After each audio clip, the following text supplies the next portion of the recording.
Hello guys, আসসালামু আলাইকুম। কেমন আছেন আপনারা সবাই? আশা করি ভালোই আছেন। Welcome back to my another blogs. আজকে আমরা যাচ্ছি বাংলাদেশের একজন প্রখ্যাত কবি আহসান হাবীবের গ্রামের বাড়ি। থাম্বনেল দেখে আপনারা ইতিমধ্যে বুঝতে পেরেছেন। বন্ধুরা, আমরা ছুটে চলেছি বাংলাদেশের দক্ষিণাঞ্চলীয় একটি জেলা পিরোজপুরে। এখন পিরোজপুর শহর থেকে মাত্র 4 কিলোমিটার দক্ষিণে একটি ঐতিহ্যবাহী গ্রাম শঙ্করপাশার উদ্দেশ্যে তথা কবি আহসান হাবীবের জন্মস্থান। ততক্ষণ আপনার সঙ্গেই থাকুন। বন্ধুরা, আমাদের সালমান ব্লগসের আজকের গন্তব্যস্থল কবি আহসান হাবীবের বাড়ি।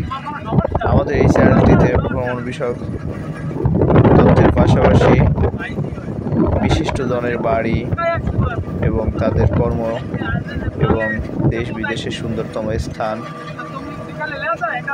এ বিষয়ে নানা রকম তথ্য উপাত্ত প্রদান করা হয়। বন্ধুরা, নলেজ ইজ পাওয়ার, ভ্রমণে জ্ঞান বাড়ে, এই কথাটা আমরা সবাই জানি। বন্ধুরা, আমরা এতক্ষণ চলে এসেছি কবি আহসান হাবীবের স্মৃতিস্তম্ভের কাছে, মেন রোডেই। আসলে কি বলবো, মানুষ কতটা বিবেকহীন হলে একজন বিশিষ্ট কবির স্মৃতিস্তম্ভে নির্বাচনী পোস্টার লাগাতে পারে। কর্তৃপক্ষের উচিত পদক্ষেপ নেওয়া বা এর বিরুদ্ধে অ্যাকশন নেওয়া। জেলাভিত্তিক শিক্ষার হারে পিরোজপুর জেলা বাংলাদেশের সর্বোচ্চ শিক্ষার হার এখানে। তা সত্ত্বেও এখানকার লোকজন কি করে এমন কাজ করতে পারে তা আসলে আমাদের ভাবনাতীত। অবাক হয়ে এই সমস্ত কর্মকাণ্ডে। এই স্মৃতিস্তম্ভটি নির্মাণ করেন পিরোজপুরের জেলা প্রশাসক সাবেক ডিসি মনসুর রাজা চৌধুরী।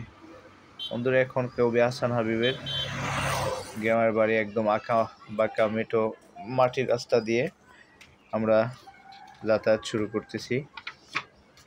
বন্ধুরা, কবি আহসান হাবীবের বাড়ি যাওয়ার রাস্তাটি এত বাজে অবস্থা।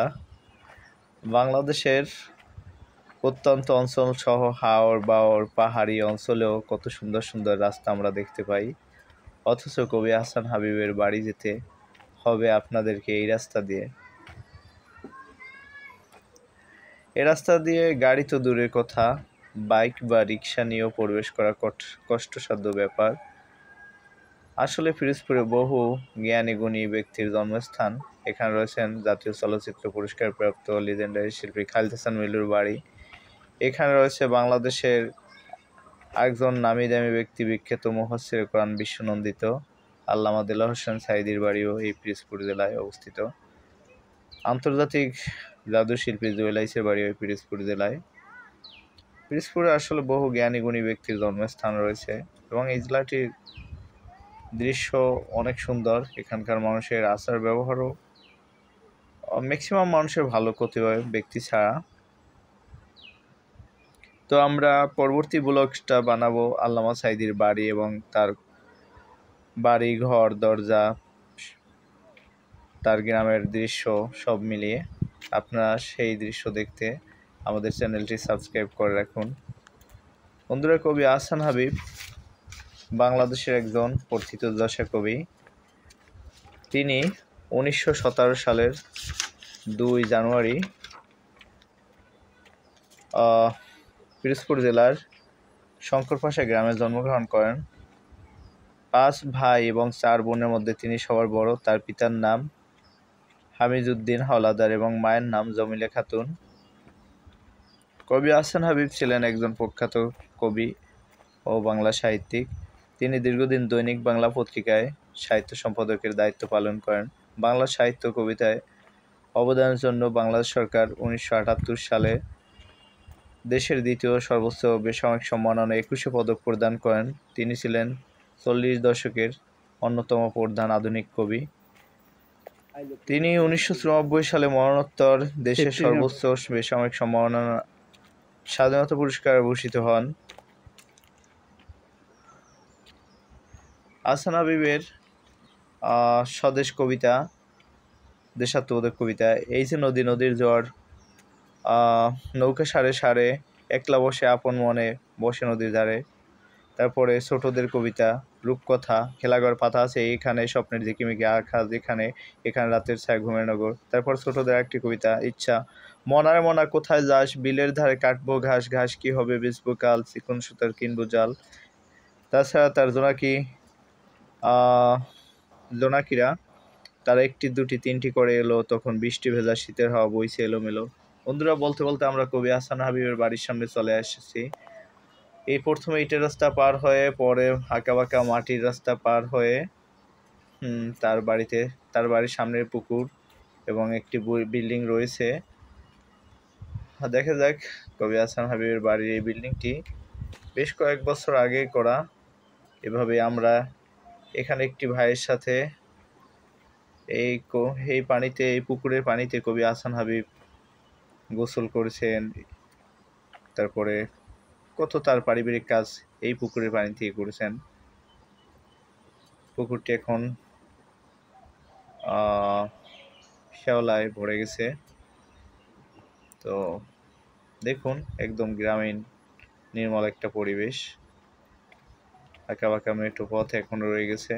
রাস্তাঘাটের অবস্থা খুবই বাজে, খুবই জঘন্য। তো আসলে বিশিষ্ট জনদের যেভাবে কেয়ার করা উচিত ওইভাবে করা হয় না, এটা খুবই জাতির জন্য হতাশাজনক। একজন এত বড় মাপের কবি, তার বাড়ি যেতে রিক্সা বা বাইকে যাওয়া প্রায় অসম্ভব বলে চলে, এমন অবস্থা।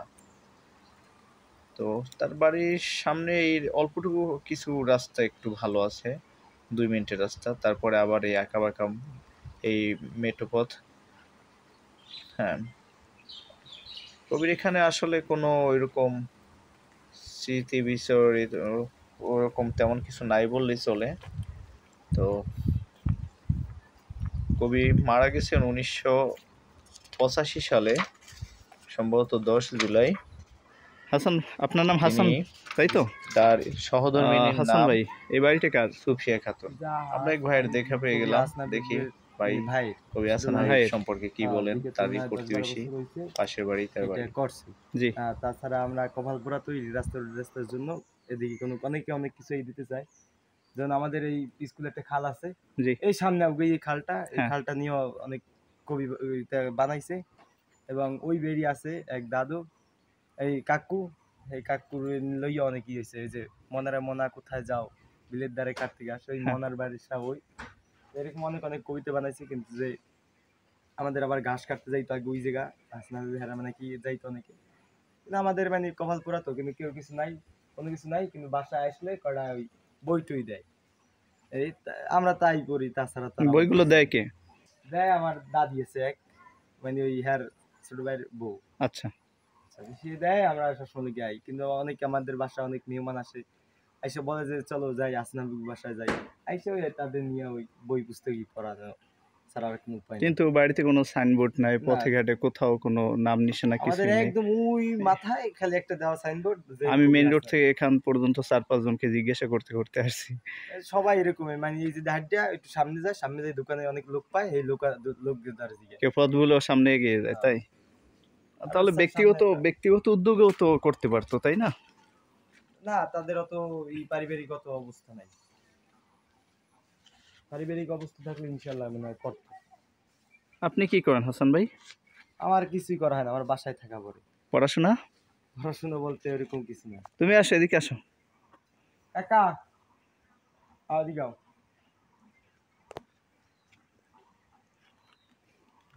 তোমাদের কি এই পাশের বাড়ি? না, আমার বাড়ি ওই যে ওই বাড়ি। এই বাড়িটা কাদের? কবি আহসান হাবীবের। তোমরা কিভাবে জানো? বই পুস্তক থেকে না এখান থেকে শুনে শুনে? ওনার কোন কবিতার নাম জানো? কি কবিতা বলতো? পালকির গান বলতে পারো? 1-2 লাইন বলো তো।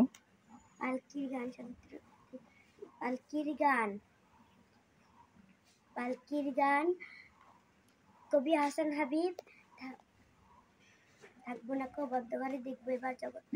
এটা তো কাজী নজরুল ইসলামের সংকল্প কবিতা।